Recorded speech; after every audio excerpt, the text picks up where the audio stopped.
11 మందిని బలి తీసుకున్న బెంగళూరు తొక్కిస్లాట మనకేమని సందేశం ఇచ్చినట్లు? 10 ఏళ్లైనా నిండని పసివాడి మృతదేహమే కనిపిస్తే అతడి కుటుంబానికి ఎదురయ్యే దుఃఖానికి ఏమని ఖరీదు కట్టగలం? విజయోత్సవాలు కాస్త విషాదాంతాలుగా మారడాన్ని, అభిమానమే ఆయుష్ తీసుకోవడాన్ని ఏమని అర్థం చేసుకోవాలి? బెంగళూరులో ఇంతటి ఘోరం జరిగినా కనీస ఇంగితం లేకుండా అభిమానం ముసుగులో మన బెజవాడ, హైదరాబాద్లో కూడా చెలరేగిపోయే పిచ్చి ఫ్యాన్స్కి ఏమని చెప్పి కట్టడి చేయగలం? అసలు ఈ సైకో ఫ్యాన్స్ మైండ్ సెట్ మారదా?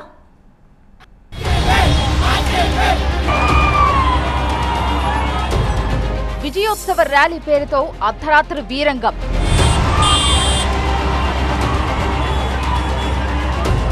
విజయవాడలో కొందరు యువకుల హంగామా.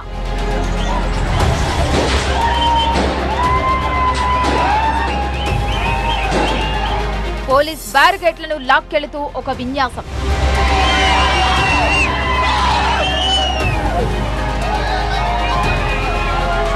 బస్సు మీదెక్కి చిందులెయ్యడం ఇంకో వికృతం.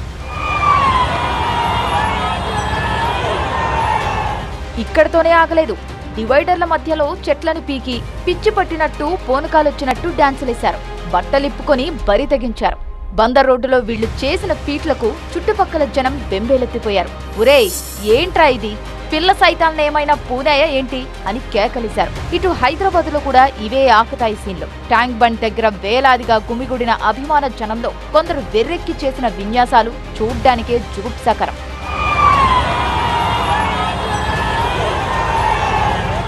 వీళ్ల హంగామాతో అన్ని వైపులా ట్రాఫిక్ జామ్ అయింది. వెంటనే అదనపు బలగాల్ని రంగంలోకి దింపి ఆకతాయిల్ని చెదరగొట్టాల్సి వచ్చింది. వీళ్ల భాషలో ఇదొక సంబరం. దీనికి సందర్భమేంటో తెలుసా? ఐపీఎల్లో ఆర్సీబీ గెలవడం. అయినా ఆడింది వీళ్లు కాదు, గెలిచిందే వీళ్లు కాదు. గెలిచిన వాళ్లకు బ్రహ్మరథాలు పట్టేవాళ్లు పడుతూనే ఉంటారు. మధ్యలో ఈ బేవర్స పనులేంటి? పొరబాటున రోడ్డు మీద వెహికల్ కి అడ్డంగా వెళితేనే ఇంట్లో చెప్పే వచ్చారా అని కోపగించుకుంటాం. మరి దీన్నేమనాలి? సో ఒక టీనేజ్ బ్రెయిన్ అండి, it is like a car with accelerator and no బ్రేక్లో ఉంటుందన్నమాట. అంటే ఏది చూసినా దానికి ఆకర్షణ అవ్వడం, ఏది చూసినా ఇది చాలా బాగుంది, నేను చేయాలనిపించడం. మనందరికీ ఒక వయసు తర్వాత ఎలా ఉంటుందంటే ఇది చేయకూడదు, ఇది తప్పు, ఇది ఒప్పు అని మన హయ్యర్ బ్రెయిన్ చెప్తుంది. కానీ పిల్లల్లో, ఎస్పెషల్లీ టీనేజర్స్లో అది ఇంకా డెవలప్ అయ్యి ఉంటుంది. దానివల్ల వాళ్ళు రిస్క్ టేకింగ్.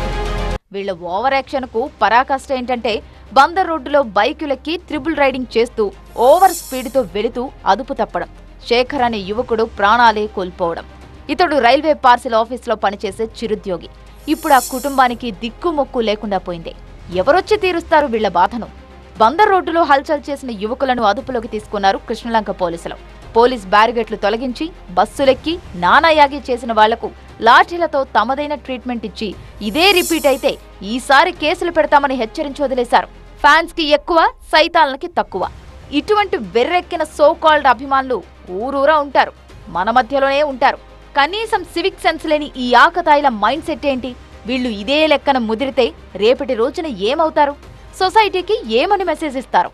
పిల్లల లైఫ్లో ఎక్సైట్మెంట్ మనం క్రియేట్ చేయాలండి. వాళ్ళు బయటికి వెళ్ళి ఈ క్రౌడ్స్లో, ఈ స్పీడ్ డ్రైవింగ్స్లో, బెట్టింగ్స్లో, డ్రగ్స్లో సంతోషం వెతుక్కోకుండా వాళ్ళ లైఫ్లో మనకు మోటివ్ చిన్నప్పటి నుంచి కూడా పెడితే, ఫలానా నువ్వు ఇలా చదువుకొని ఇలా అవ్వాలి, నువ్వు ఇది అచీవ్ చేయాలని వాళ్ళ మనసులో ముందుగా కూడా పెడితే ఆ ఎనర్జీ కాస్త అటువైపు డైవర్ట్ అయ్యే అవకాశం అయితే ఉంటుంది.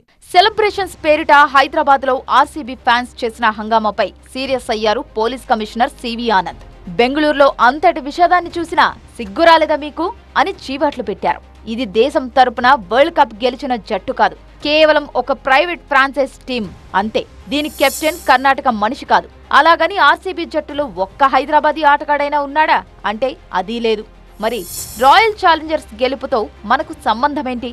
సంబరాలు చేసుకోవడమేంటి అని సూటిగానే కడిగేశారు.